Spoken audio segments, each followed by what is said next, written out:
sin límites, porque tu vida es hoy. Con el doctor Rafael Ramos. Muy buenos días, gracias por estar con nosotros a través de la señal del 93.1 FM, a través de la señal de San José TV y por supuesto en simultáneo en redes tanto en Facebook como en YouTube, FidesCR. Hoy vamos a tener una conversación muy respetuosa sobre un tema muy silencioso del que se habla muy poco, por dicha más que antes, pero yo tengo la percepción de que se sigue hablando muy poco. Hoy vamos a hablar sobre el riesgo, el peligro de decir, eso no es nada, eso no es un problema, eso no es dejarlo pasar, lo que te falta a vos es A, B, C o D, minimizando que a la base podría haber una depresión o incluso una ideación suicida. Hoy vamos a tener un foro muy especial y es un foro que vamos a dedicar aunque va a estar Paulette Villafranca también acá con nosotros, a que el maestro, el doctor Mauricio Campos, sea quien desarrolle el tema a profundidad, porque es una de las personas más autorizadas en el país para hablar de este tema, Poli. Sí, y justamente antes de iniciar nos vamos a nuestra primera cápsula, ¿verdad, Rafa? Vamos a nuestra primera cápsula. ¿Cómo construir un cuerpo que te sostenga toda la vida? A cargo de Alan Loría. Veamos.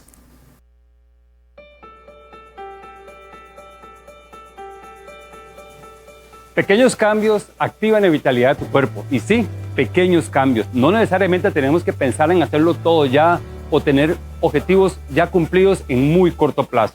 Realmente los cambios sostenibles a lo largo de tu vida son los cambios que se van haciendo poco a poco, gradualmente. La ciencia de los hábitos nos indica que los cambios, para que sean sostenibles, tienen que irse introduciendo de forma lenta. Olvídate de esos 21 días, olvídate de todo lo que has leído y empieza hoy con pequeños cambios, con lo que estás comiendo, cómo estás durmiendo, la actividad física que tenés.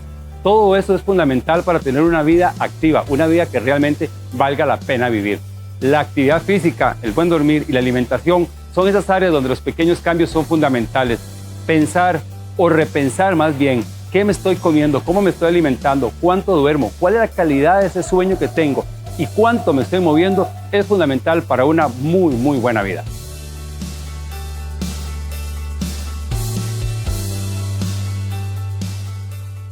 Gracias por acompañarnos como cada martes y como mencionaba Rafael, esto es un tema que se trata con mucho cuidado, con mucho respeto y qué más que tener a Mauricio, el doctor Mauricio Campos para poder desarrollarlo. Siempre que lo tenemos, que no es tan seguido, debería ser más seguido, le sacamos mucho provecho. Bienvenido. Es culpa del Señor. Sí. Bienvenido, Mauricio. No, muchísimas gracias, Paulette, muchísimas gracias, Rafa, de veras por la invitación. De verdad, yo siempre muy honrado más bien en la invitación de que siempre me hacen y muy contento también de tocar este tema, porque sí, en efecto, como lo dice Rafael, a veces tendemos a minimizar una situación de riesgo que se va acumulando a través de los años, porque lastimosamente la situación del suicidio, a veces cuando vemos a una persona con ideación suicida, los sentimientos, las emociones que alberga y el silencio que vos estás diciendo que tiene que ver con el suicidio, viene acumulándose desde hace muchos años, ¿verdad? Entonces llega a un nivel de estallido, a un nivel de a veces un intento de autoeliminación o gestos suicidas, ¿verdad? Que requieren un apoyo y donde pues es donde necesitamos verdaderamente trabajar la crisis suicida, trabajar con la familia para entender lo que está pasando y poder ayudar a la persona. Sí, importante también recordar que a través de nuestro Facebook FidesCR nos pueden hacer llegar su comentario. Y creo que en nuestro trabajo como psicólogo, como coach, como psiquiatra, siempre hay una tendencia a la minimización, Mau. Y creo que las personas buscan ayuda en la fase aguda. Y yo creo que tal vez el propósito que perseguimos hoy es sensibilizar, porque yo creo que una vez dije esto y estabas vos, a mí nunca me ha gustado esa frase, hay que dejar que la gente toque fondo. Todo lo contrario, ¿verdad? Claro. Tocar fondo eleva los factores de riesgo. Exacto, y lastimosamente tal vez por tener esa mentalidad de minimizar lo que está pasando, hemos perdido muchas vidas, ¿verdad? Lo hemos hablado, especialmente sabemos que la mayor cantidad de personas que se suicidan son hombres en muchas ocasiones, aunque las mujeres tienden más a la conducta suicida no mortal, como se dice, a los intentos de autoeliminación. Sin embargo, con esta parte de la relación entre el suicidio y la masculinidad, tenemos una característica, pues no podemos generalizar absolutamente, pero sí podemos tener una característica en lo que corresponde a muchos suicidios, que implica el no haber comunicado adecuadamente esa necesidad de ayuda. ¿Qué significa esto? No todos los suicidios son iguales, ¿verdad? Las personas se suicidan por diferentes circunstancias, pero sí vemos que uno de los factores de riesgo más importantes es la poca tendencia a la comunicación. O sea, como esta sensación de, no, yo puedo con todo, o no, las cosas no son tan importantes, o lo manejo con diferentes formas de desviando verdaderamente la importancia de la situación, metiéndome en fiestas, tomando alcohol, vacilando, trabajando excesivamente.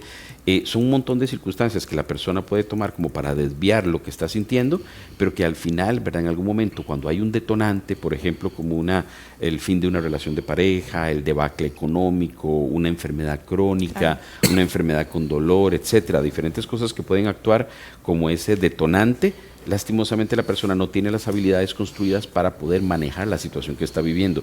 Y si no tenemos esa red de apoyo, porque la red de apoyo ni siquiera sabe lo que está pasando, Rafael, ¿verdad? Poled, imagínense qué es lo que nos está pasando en muchas ocasiones con muchos hombres, de que no tienen esa red activa porque verdaderamente pues no han comunicado de lo que estoy viviendo realmente. Por minimizarlo, pues se convierte en una situación de mucho mayor riesgo. Justamente ayer fue 1 de junio, el Día Nacional o todo el mes se conmemora salud mental masculina, todo este mes, ¿verdad? Y me llama mucho la atención que diga que son, ¿verdad?, estadísticas más los hombres porque cuesta ver el tema de las emociones. Claro. Ahora, Mauricio, cuando hablamos de depresión, ¿cómo diferenciamos entre una tristeza normal de un cuadro depresivo que ya requiere una atención profesional?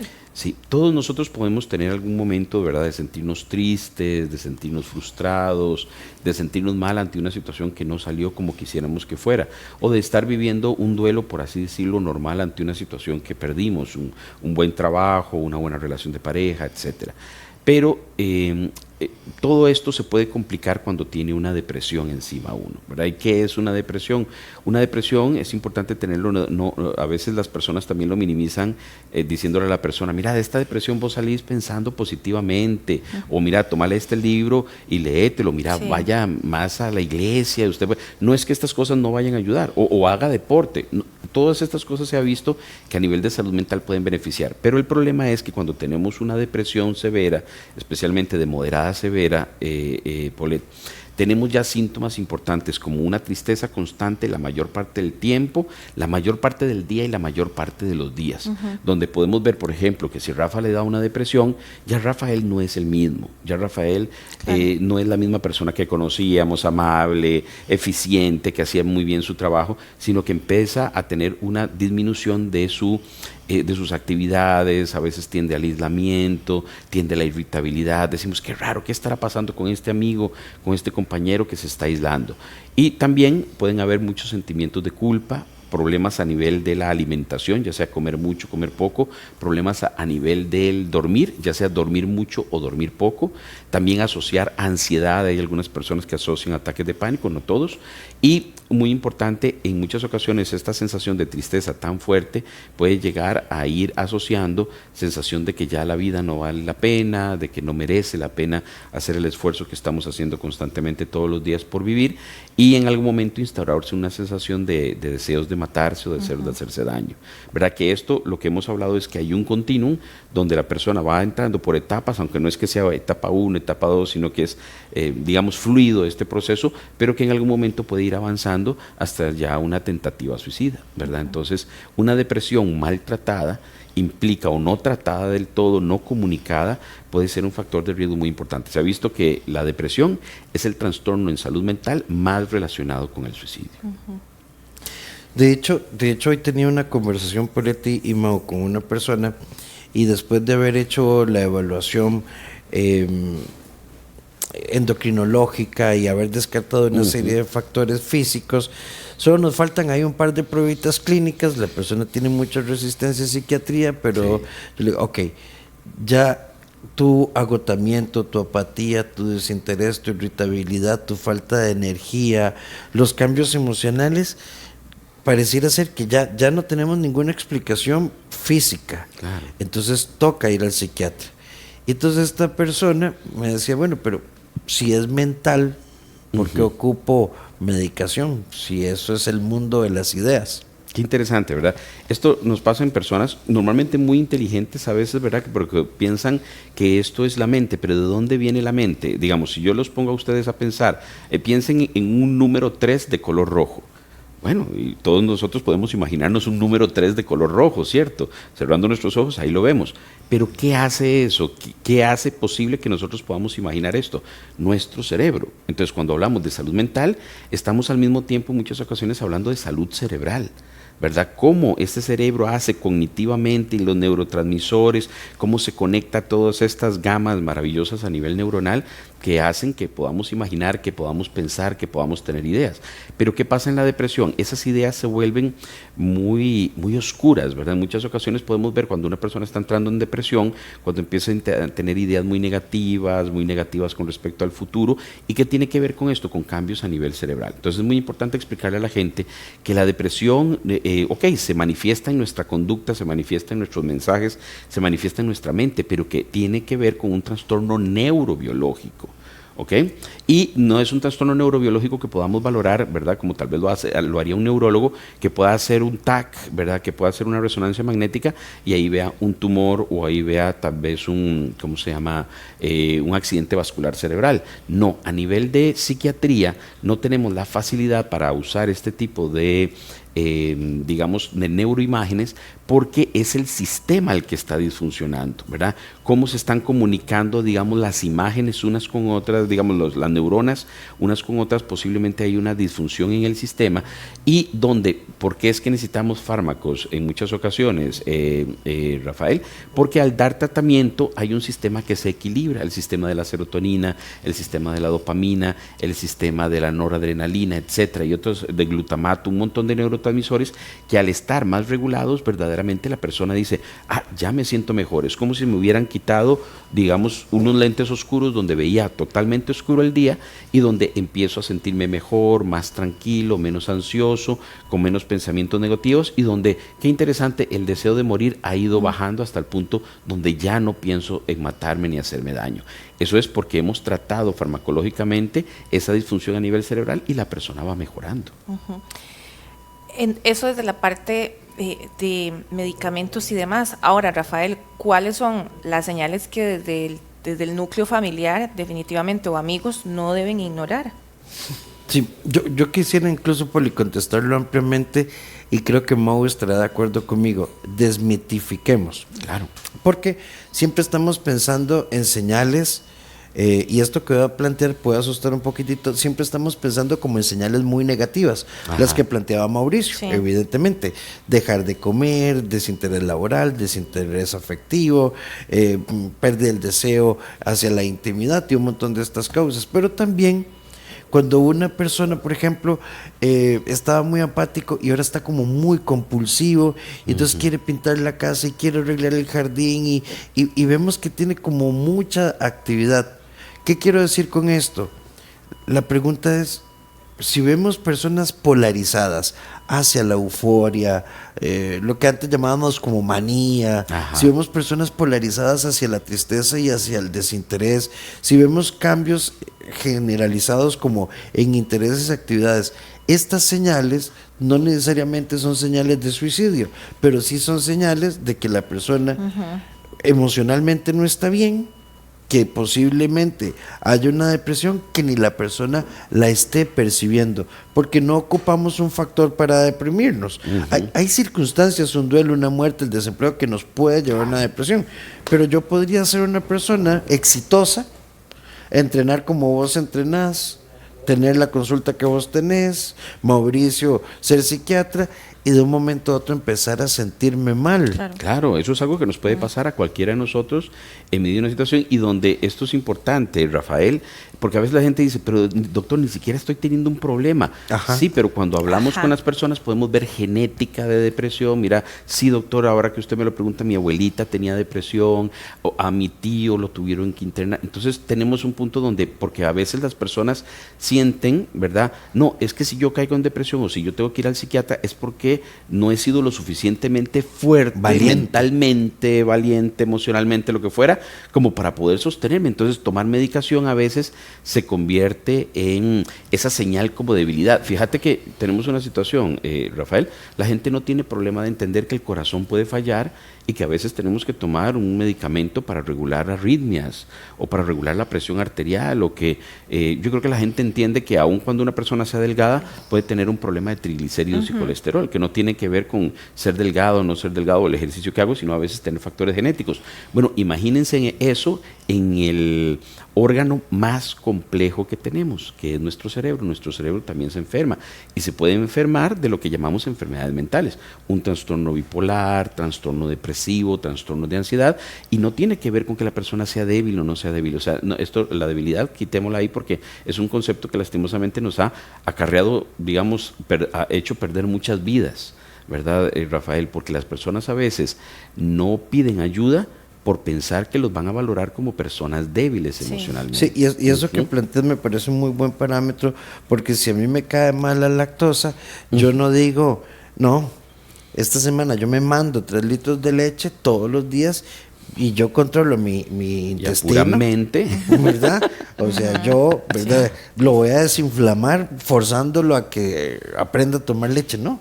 No, Sí. una persona diabética no dice, no, yo a pura energía mental voy a acomodar el azúcar en mi sangre y no voy a dejar. No, yo creo que la gente entiende que la persona que utiliza insulina no la utiliza porque le dé la gana o que sea adicta a la insulina. No, Es que el para páncreas nada. no la produce. No, el páncreas no la produce, entonces estamos dándole un tratamiento. Antes los chiquitos se nos morían de diabetes, ¿verdad? Muy temprana edad en diabetes tipo 1, y cuando surgió la insulina a nivel médico se empezaron a salvar vidas de esos niños, y esos niños llegaron ya a los 15, a los 20, a los 30, a los 50 años, ¿verdad? Cuando tenían una diabetes mellitus tipo 1, que es diferente a la diabetes tipo 2. Pero entonces, ¿eso qué significa? Fue un hito de la medicina que gracias a Dios encontramos este tipo de tratamiento a través de insulina. Bueno, lo mismo creo que está pasando a nivel de la parte de salud mental, pero todavía Rafael, o sea, parte de lo que nos afecta mucho, ¿verdad? También, Poled, es la circunstancia de cómo la ignorancia y la falta de conocimiento nos arrebata vidas, porque nos arrebatan a través de que personas llegan a la desesperación tal de no saber ni qué es lo que tienen y no poder pedir ayuda por esto de que no, a mí no me pasa nada, ¿verdad? Y perdamos esas vidas por suicidio. Entonces, escuchándolos, no es solo un tema con esta frase de es falta de actitud, que creo que muchas veces suena, ¿verdad? Como, ay no, lo que le falta es que madure, o que lo que falta es que se ponga las pilas. Muchas veces va más allá de eso, y creo que también, Rafa, escuchándolo a usted, desde la parte familiar, ahora que dabas el ejemplo de personas que más bien se ponen más activas, podríamos pensar que dice, ay mira, ya no está encerrado en el cuarto, ahora lleva 3 meses acá, ha remodelado la cocina 4 veces, ¿verdad? O sea, como en poder también la familia entender señales, y que no precisamente que sea algo positivo, entre comillas, es que le está haciendo bien a la persona. Sí, vean, yo creo, y es mi posición clínica, todo se tiene que explorar. Y voy a poner un ejemplo muy tonto tal vez, pero que ha estado vigente. Ustedes han visto que en la Universidad de Costa Rica, en el TEC y en algunos colegios han surgido en las noticias amenazas de tiroteo. Afortunadamente, todas falsas. Pero ¿qué pasa si dijeran, es una tontera? Y ese día Sí. no es una tontera. Exacto. Y lamentamos vidas. Exacto. No hay falsas alarmas en psiquiatría, en psicología, no hay falsas alarmas en salud mental. Puede ser que una persona salga de una fase aguda por alguna variable o que minimice, pero no tenemos que buscar la atención cuando estamos en la zona oscura. Es que si papá estuvo rarísimo este mes y de un momento a otro empezó a caminar y lo vemos mejor, bueno, ya pasó. No, aunque la persona se vea bien, sí tenemos que explorar, porque hay factores. Aunque ya no hablamos, antes hablábamos, ¿te acuerdas, Mau? De depresión endógena y depresión psicógena y los separados. Hoy hablamos de espectro depresivo como tal. Entonces, puede haber factores bioquímicos hereditarios o situacionales que se convierten en factores precipitantes de una afectación depresiva. Entonces, yo creo que deberíamos, aunque ya la persona esté bien, y de hecho cuando la persona está bien, sale de esa fase aguda, yo puedo decir, Mauricio, ve, vos sos consciente que en mayo no te bañaste un par de días, faltaste el trabajo, lo que nunca has hecho, te incapacitaste y vos viste cómo estabas tratando a tu perro cuando siempre has sido. Ahora que te sentís mejor, ¿por qué no consultamos con un psiquiatra, con un psicólogo? ¿Por qué no evaluamos a ver si hay algo? No, y eso pasa mucho, Rafael, vieras que me pasa mucho cuando damos un tratamiento en una depresión o un trastorno en salud mental y la persona va mejorando y ya llega un momento donde todos estos estigmas, toda esta falta de digamos, como de entender, ¿verdad?, lo que está pasando, nos llega la persona y dice, doctor, ¿cuándo me va a quitar el medicamento? Es que yo no quiero depender de medicamentos psiquiátricos. Y donde, en muchas ocasiones, bueno, mi forma es, mira, ¿quién sos más vos? ¿Este o el que vino en esa primera cita? Y le digo los síntomas, la depresión, la ansiedad. No, doctor, yo soy más yo. Ahora, bueno, si el medicamento nos ha ayudado a controlar la depresión, a erradicarla, a quitarla, a mantenerla controlado, a mantener controlado ese problema de salud mental que te estaba haciendo ser una persona diferente, ese no eras vos. Entonces, más bien, qué bendición que tengamos este medicamento para tratarte, como una persona con diabetes. Una persona con diabetes descompensada, de ahí la ves con diversos problemas, afectación en los ojos, orinando un montón, con sequedad de boca, con problemas en un montón de áreas de su parte física, con dolores neuropáticos, etcétera. Cuando ya regulamos a la persona, esta soy yo otra vez. Bueno, lo mismo pasa con los medicamentos. Y mira, para una frase muy importante de esto que estamos hablando el día de hoy. Me acuerdo un profesor de terapia que me decía, una vez que llegó y examinó a una chica, valoró a una chica, y que tenía un riesgo suicida alto. Esta chica se estaba haciendo autolesiones, ¿okay? Y esta parte, entonces el papá le dijo, mira, su hija tiene una situación fuerte, es un riesgo alto de que se haga daño, de que se suicide. Y este papá contestó algo que siempre lo utilizamos en las charlas y todo, porque este papá lo que dijo, doctor, ¿y no será que está llamando la atención? Claro. Y la mejor frase de respuesta que hemos encontrado a través de la Asociación de Prevención del Suicidio es, a esta frase hay que responder, claro señor, claro señora, ella está llamando la atención. El problema es que haya llegado a este nivel para llamar su atención, porque ¿qué más ha pasado? Pudo haber estado triste, bajoneada, no salir, pero a eso no le pusimos atención. Y no le vamos a poner atención tampoco a las autolesiones, y esto pasa lastimosamente en emergencias. Trabajamos mucho, a veces hasta con los médicos generales, los médicos que atienden emergencias, porque lastimosamente nuestros pacientes con riesgo suicida en muchas ocasiones son los más mal abordados, en el sentido como que se les toma menos importancia. Dicen, no, yo como médico estoy aquí para atender al paciente que viene por una cirugía, por una colelitiasis, o sea, trastornos de verdad. El que se corta y todo no quiere ayuda. No, esos son parte de todos esos mitos. Y no entender que la persona que está viviendo con autolesiones, con deseos de morirse, lo que pasa es que está viviendo una situación que no está pudiendo manejar en su mundo interno y que necesitamos ayudarle como ayudaríamos a aquella persona que viene con una diabetes descompensada y que empieza con esos síntomas. Pero entender eso, aterrizarlo a nivel, digamos, de nuestros profesionales y a nivel de nuestros papás, de nuestras familias, es toda una lucha.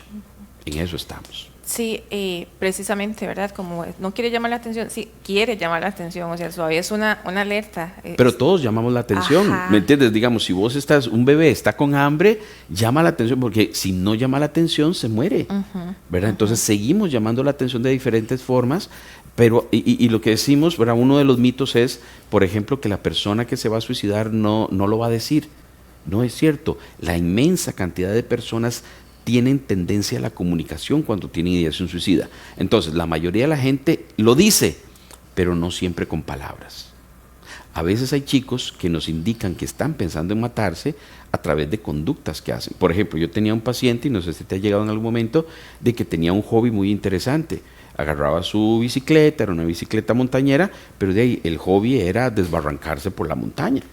Y ya había tenido 3 fracturas. Entonces, cuando estábamos hablando, pues no es que eso no sea un deporte, sí, pero en el caso de él habíamos hablado y él me dijo, hey, doctor, pero es que si quedo vivo, bueno, y si me muero también.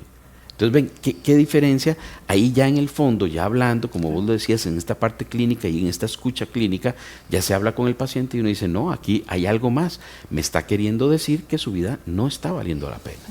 Sí, hay un video colombiano, yo no sé si ustedes lo han visto, que es un muchacho que está hablando en la calle. Ajá, sí, y, muy interesante. y le dice a un amigo, pero ¿por qué no pediste ayuda? Exacto. Está en un balcón. Y el que se suicida, ¿verdad? La persona que se suicida dice, no, claro que sí pedí ayuda, pero nadie tenía tiempo, nadie quiso venir a verme, corrimos, todos andan corriendo. Y yo no quería molestar, ¿verdad?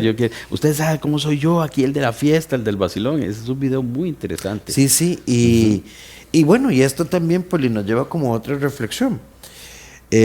A veces no nos damos cuenta, no solo porque no entendemos los trastornos mentales y emocionales, sino porque no nos damos cuenta, y yo siempre hago un ejercicio. ¿Qué andaba puesto tu hermana ayer? ¿Verdad? ¿Qué se puso tu hijo ayer? ¿Con qué se vistió ayer? Y uno dice, güey, puchis, no sé, Sí. ¿verdad? ¿Qué comiste ayer? ¿Verdad? Lo podrías decir de inmediato. Andamos muy desatentos a nuestras relaciones familiares, a nuestras relaciones sociales. De pronto uno dice, qué raro Mauricio, ¿verdad? No volvió a explicar nada en el chat. Sí. Desde que abrió la segunda sucursal de la clínica, anda todo pesado. Y tal vez estás metido en un hueco. Claro, y nadie lo sabe. Nadie lo sabe. Y entre amigos, lastimosamente algo que nos pasa mucho también a nivel de masculinidad, aprovechando eso que decías, Paulette, de que estamos conmemorando el Día Mundial de la Salud Masculina, nosotros sabemos que no somos los mejores en comunicación en muchas ocasiones. A mi consulta, y yo me imagino que a la tuya también, ¿verdad, Rafael? Muchas veces llegan mujeres, ¿verdad?, llevando a sus hijas. Doctor, es que algo vi que no me gusta. O llevando a la mamá. Doctor, es que vieras que mamá ya no es la misma, está teniendo esto, lo otro. Entonces, no es por generalizar, pero a veces las mujeres tienen mucho más conciencia. Digo yo que, digamos, una mujer que está en el baño y se palpa una pelotita en el seno, inmediatamente sabe qué hacer, ¿verdad? Porque las diferentes, digamos, campañas publicitarias a nivel de salud de la mujer han hecho bella y ellas han escuchado. Ellas dicen, no, esto yo me voy a hacer un ultrasonido, me voy a hacer una mamografía porque puede ser algo grave. Con los hombres, ¿cuánto nos está costando que los hombres a partir de los 40 años vayan al urólogo a hacerse una prueba, que se hagan la prueba de la próstata y el antígeno prostático? Pero nos está costando un montón. ¿Por qué? Porque volvemos al punto, esta parte del cuidado, del autocuidado en salud y muchísimo menos en salud mental, todavía nos está costando mucho en hombres. Entonces es toda una tarea que tenemos. ¿Qué mitos hay todavía sobre la medicación? Que la gente muchas veces le tiene ese miedo porque y empieza a decir un montón de cosas. Bien, pues mira, muy importante, a veces los pacientes, mira, yo a veces de mi consulta privada, cuando veo al paciente, yo tomo por lo menos 1 hora para la atención, siempre, ¿verdad? Y a veces 1 hora y media en esa primera cita, especialmente cuando hablamos con adolescentes. Y muchas veces parte de esa hora y media, es media hora intentando convencer a la persona de que el medicamento le puede hacer bien, de que por qué es necesario tomarlo, porque hay una serie de estigmas o de pensamientos negativos, como vos dices, doctor, pero es que me va a hacer una persona que no soy. Eso no es cierto. En general, un medicamento no debería ni atontarte, ni cambiarte tu función para que vos trabajes bien. Más bien, el medicamento que funciona te debe hacer mejor en eso. ¿Ok? ¿Verdad? Pero si hay algún medicamento que por alguna razón no te dio un efecto positivo, pues el médico tiene la obligación de irlo cambiando, ir negociando con el paciente y ver, ¿te hizo bien? Sí, doctor, me hizo bien en esto y esto y esto, pero en esto y esto no. Bueno, vamos a intentar, podemos ver las dosis, podemos hacer un cambio de medicación, podemos agregar alguna otra cosa que sea diferente. Entonces, hay diferentes cosas. Ahora, aquí sí hay una situación, sí, ojalá que siempre tengamos al médico cerca, especialmente esas primeras semanas, ese mes y medio, mientras los medicamentos van haciendo su función. Recordemos que los antidepresivos no van a funcionar, no son la pastillita de la felicidad, no es que yo me lo tomo y ya me sentí feliz el día de hoy. No es ibuprofeno. No es ibuprofeno para el dolor, no son medicamentos que se llaman que tienen una acción acumulativa. La de hoy, la de mañana, la de pasado mañana, la de todo este mes, me va a ayudar a hacer cambios estructurales a nivel cerebral y cambios de funcionamiento. Y por eso la persona al mes y medio, ay doctor, ya me levanto en la mañana, yo oigo los pajaritos, ya estoy silbando, ya me siento mejor, ya me siento diferente. Sí, claro, porque el cerebro ha ido haciendo cambios. ¿Okay? Entonces, esto es un punto importante. Luego, doctor, ¿me va a mantener dormido todo el día? No debería de pasar esto. Doctor, ¿me va a afectar la función sexual? No precisamente. Hay algunos medicamentos que pueden afectar o tener pros y contras con respecto a la función sexual, pero hay otros más bien que pueden mejorarla, porque la depresión normalmente afecta la función sexual, ¿verdad? Entonces eso es algo que se puede negociar, que se puede tratar. Doctor, entonces voy a tener que tomar toda la vida la medicación.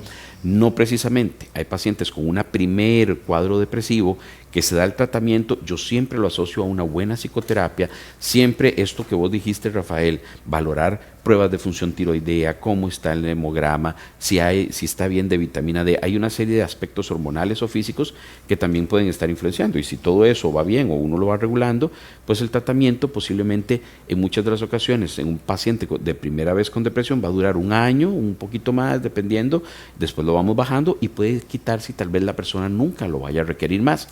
Diferente a que una persona me diga, doctor, es que pasa con muchas mujeres, tal vez viene a sus 60, 65 años y dice, doctor, mi primera depresión me dio a los 7 años. Después, cuando me vino la menstruación, después con cada uno de los partos, depresión postparto, después ahora con la menopausia. Bueno, si es una persona que ya ha vivido tantas depresiones recurrentes, entonces le damos tratamiento y si encontramos una medicación, posiblemente se la vamos a mantener. Pero lo que me quiero explicar es, posiblemente en otros aspectos uno podría decir, si encuentro un medicamento que verdaderamente me regule, me ayude a ser yo otra vez, me ayude a disfrutar de la vida, pues entonces verdaderamente lo mantendríamos. Pero en muchas ocasiones estos mitos y estos estigmas hacen que la persona no se deje ayudar. Tenemos más preguntas, pero primero vamos a ir a nuestra sección Sin Nudos Mentales, donde don Milton Rosales nos dice cómo soltar la necesidad de controlar todo. Veamos. Eso está muy bueno. Le reconocía a un amigo su logro y le preguntaba sobre la fórmula de su éxito. Y él me decía, no te vayas a creer que es inteligencia, es más bien testarudez. Y me mencionó aquella cita de que despacio, despacio se va largo. Mi hermana habla de la cultura de lo mágico, gente que quiere aprender sin estudiar, tener plata sin trabajar y adelgazar sin dejar de estudiar. En oportunidades me invitan a dar charlas de motivación y me gusta señalar que la motivación no funciona sin fuerza de voluntad. Son los hábitos sostenidos en el tiempo, esas costumbres, esas variables que hacen la diferencia, que se mantienen, las que permiten que nosotros veamos cambios transformadores. Usted tiene una meta, usted tiene un sueño, tenga también una estrategia, porque si no se va a exponer a la frustración. Una estrategia que le permita hacer lo que hace hoy, mañana y pasado mañana, de manera sostenida y constante, y tarde o temprano verá los resultados.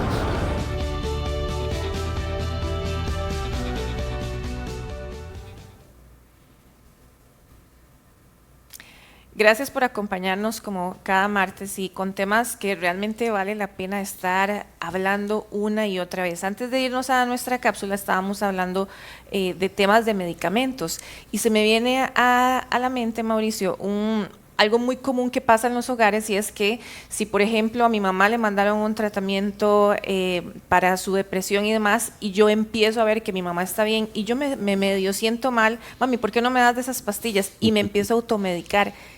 ¿Qué pasa con eso? Mira, eso sí es muy peligroso y lastimosamente, tal vez en nuestra cultura, ¿verdad? Es muy común, ¿verdad? Bueno, esto funciona o me metí. Pasa mucho como con los medicamentos o como las sustancias naturales. Bueno, porque estábamos acostumbrados a eso, ¿verdad? Que esto es bueno para todos. Y recordemos que no precisamente. Recordemos que cuando una persona va al médico, el médico tiene la función de valorar a la persona, hacer una historia clínica, hacer un diagnóstico y con base en ese diagnóstico dar un tratamiento específico para esa patología o para ese trastorno, y el médico va a dar seguimiento, ver si está haciendo la función adecuada, etcétera. Es todo un proceso, ¿verdad? Como del acto médico. Entonces, esto es muy importante porque entonces nos saltamos este acto médico y no sabemos si eso es específicamente para lo que tenemos o si nos puede dar un efecto secundario que tenga que ver con la edad, con aspectos, ¿verdad? Entonces, ¿qué es lo importante? Yo sé que a veces cuesta, ¿verdad? Y que queremos ahorrarnos esa situación de, no, entonces no voy donde el médico, sino que me empiezo a tomar lo que a otra persona le hizo bien, pero puede ser un error muy, muy fuerte. Imagínate que, como lo decía Rafael, si hay una persona que no tenga depresión, sino que es una depresión que es parte de un trastorno como el bipolar, en el bipolar no se pueden dar antidepresivos solos, sino que se deben dar junto con estabilizadores del estado de ánimo. Entonces, darle a una persona que tenga otro tipo de diagnóstico puede más bien empeorar las cosas. Sí, y de ahí la importancia tal vez en una intervención en crisis, el especialista en medicina familiar, el médico general, el internista, puede tal vez tener una primera intervención. Claro, claro, sin problema. La idea es que los médicos generales deben saber atender depresión y ansiedad porque no todos los trastornos van a poder llegar a ser atendidos por el psiquiatra. Hay muchos trastornos iniciales que pueden ser atendidos por estos médicos, sin problema. Y también, o sea, una depresión que tenga características de disfuncionalidad bioquímica tampoco se puede trabajar única y exclusivamente con psicoterapia. Y hoy cualquier profesional va a recomendar la interconsulta y este es un eje fundamental, así como la medicación tampoco te va a sacar, es decir, te va a estabilizar, pero detrás, por ejemplo, de una persona depresiva que de pronto está atravesando un tema de pareja, que tiene problemas de autoimagen, que tiene un hijo en adicción y que su mamá es adulta mayor y depende económicamente de él, entonces vamos sumando un montón de variables. Entonces se tiene que trabajar muchísimo a nivel de interconsulta y en realidad todas las áreas, pero salud mental, como estamos hablando de funciones del cerebro, estamos hablando de historia de vida, estamos hablando de redes neurales, estamos hablando de aparato cognitivo, tiene que verse de forma muy, muy integral. Claro. Y justamente desde esa parte integral, Rafa, como amigos y familia, ¿cómo podemos hablar con esa persona sin que se sienta atacada o juzgada? Porque entonces vos estás viendo algo, ¿cómo abordás para que la persona tal vez tenga esa iniciativa de buscar apoyo, pero que no siente que la está señalando? Sí, voy a usar como palabras claves, acompañar y estar. Creo que esa es una clave muy importante. No necesariamente la persona va a estar dispuesta a hablar, pero acompañar y estar. ¿Cuánto tiempo? El que sea necesario. Esa parte es importante. ¿Cómo evitamos el juicio? Tal vez con una pregunta. Explícame. ¿Qué tenés? ¿Qué sentís? Contame. No podemos llegar y vos tenés que, porque la persona que está en un estado depresivo, recuerden que tenemos una afectación en la tríada pensamiento, emoción, conducta. El pensamiento es negativo, la conducta es oposicionista y la parte afectiva, ¿verdad?, es irregular. Entonces, si yo llego con el juicio, si pudiéramos poner una metáfora, es como cuando en disciplina positiva hablamos de llamar la atención a un niño. Para que haya un valor, yo me agacho y le hablo al niño al nivel de su mirada, para no hablarle de un adulto que se impone. Bueno, con una persona con trastorno depresivo tenemos que tratar de ponernos a su nivel, es decir, entender que es una persona que tiene un estado alterado, circunstancial quizá, pero está alterado. Y número 3, es importante no desistir, porque Mau y Poli, esto es una de las cosas que, si mi tata quiere joderse, que se joda solo. Y entonces desistimos y muy rápido. Y es una de las cosas que más frustra, que más impotencia causa y que llega un momento en que de verdad uno dice, es que ya yo no sé qué hacer con papá, cómo sostenerlo. Entonces, en ese momento, respiración, apoyo, pero no podemos desistir, Mau, porque desistir evita que salvemos vidas. Exacto, exactamente. Muchas vidas, como les digo, se han perdido por esta situación de guardar el silencio, de volver a meter el problema debajo de la alfombra, como decimos, y de no afrontarlo, ¿verdad? Entonces, creo que todo esto tiene que ver, ¿verdad?, con hasta poder tocar estos temas. Tal vez esto en televisión no se podía tocar hace 15 años, ¿verdad? Pero ya ahora podemos hablarlo, podemos tocarlo, y en las mesas de las familias debe hablarse sobre salud mental, ¿verdad? Y debemos ir quitando muchas veces, bueno, tenemos esta situación de que chicos universitarios o chicos a veces que están en el cole y que ya han recibido clases sobre esto, sobre prevención y todo, le dicen a los papás, yo me siento mal, lléveme al psicólogo, lléveme al psiquiatra. Yo me metí a ChatGPT y ahí dice, este tipo de trastornos los trata el psiquiatra. Y entonces donde vienen los papás asustados y nos dicen, doctor, pero es que mi hijo me dijo, y entonces a veces estos chicos y estas nuevas generaciones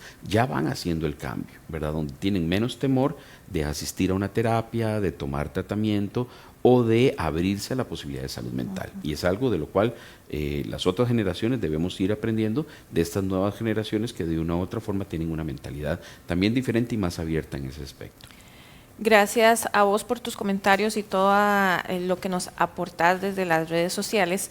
Saludos a Floricel, a Solemena y a María. Y nos dicen por acá, buenos días, yo estuve con una fuerte depresión y hay momentos en que me quiere dar ahorita. Ahorita estoy con tratamiento, pero es muy difícil salir de esto, Rafa. Sí, y el abordaje de la depresión no es como una infección, ¿verdad? Que tiene 5, 7, 12 días de tratamiento. Si es algo muy complejo, pues tratamiento intravenoso. Claro. No es como una fractura, ¿verdad? Que el ortopedista estima, dependiendo de la edad y la densidad ósea, etcétera, en 6 semanas, en 8 semanas. Sí. En realidad no es que le quiere dar, ahí está, solo que a veces hace picos, ¿verdad? Entonces, doña María, ¿qué hacer? Primero, no trates de salir, porque eso es pelear con el diagnóstico. Es entender lo que siento, cómo lo pienso, y cuando tengo estos picos, permanecer muy cerca de tu familia, de tu psiquiatra, de tu psicólogo, del grupo de la iglesia, del sacerdote, de la persona que pueda estar a tu lado, porque va a tomar tiempo, Mau. Claro, no, y también entender, los médicos, digamos, cuando ya está la persona en tratamiento, vamos a hacer un intento primeramente con un esquema de tratamiento. Ese esquema puede ser efectivo o puede, por alguna razón, no ser el esquema que requiere la persona. Entonces, a veces se requiere agregar tratamiento o hacer un cambio de tratamiento. Normalmente, en síntomas depresivos, los síntomas deberían de mejorar entre mes y medio a partir de que se inicia la medicación.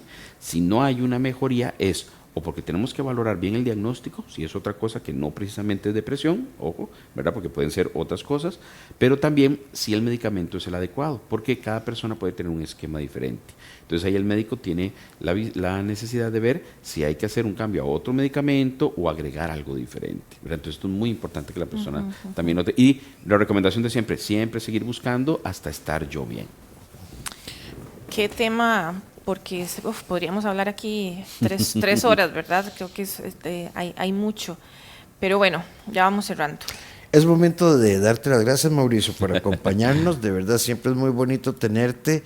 Y ustedes pueden localizar a Mauricio en el 2250-1508. Sí, y también ahora el nuevo teléfono 2259-1874. O también pueden mandar un mensaje al 8887-1460. Y normalmente nuestros asistentes van a estar listas para devolver el mensajito, ¿verdad? Comentarles cómo está la consulta.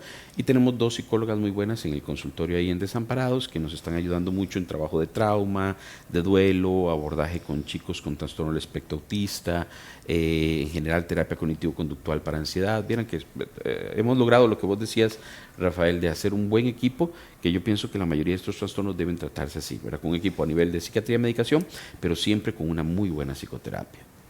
A la par. Y ustedes pueden también localizar a la coach Paulette Villafranca para procesos de coaching en el 6292-9226 o en Paulette Villafranca en todas sus redes. Yo los invito a que visiten rafaelramoscr.com, desde ahí pueden acceder a todas mis redes, o al 8881-1304. Y para cerrar, tenemos a la doctora Carla Sánchez en nuestra sección Vuela Alto con el tema ¿por qué a veces repetimos vínculos que nos lastiman? Veamos y nos escuchamos y nos vemos la próxima semana en Sin Límites a las 11 de la mañana.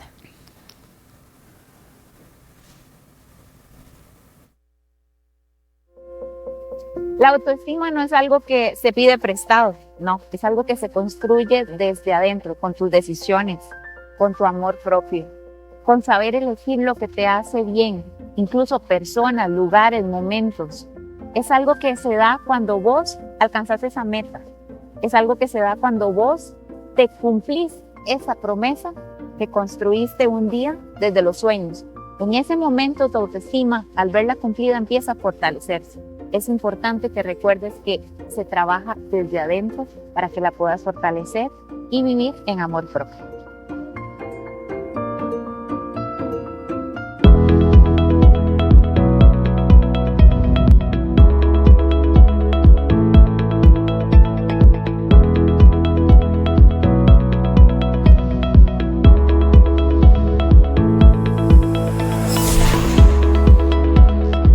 Sin límites, porque tu vida es hoy. Con el doctor Rafael Ramos.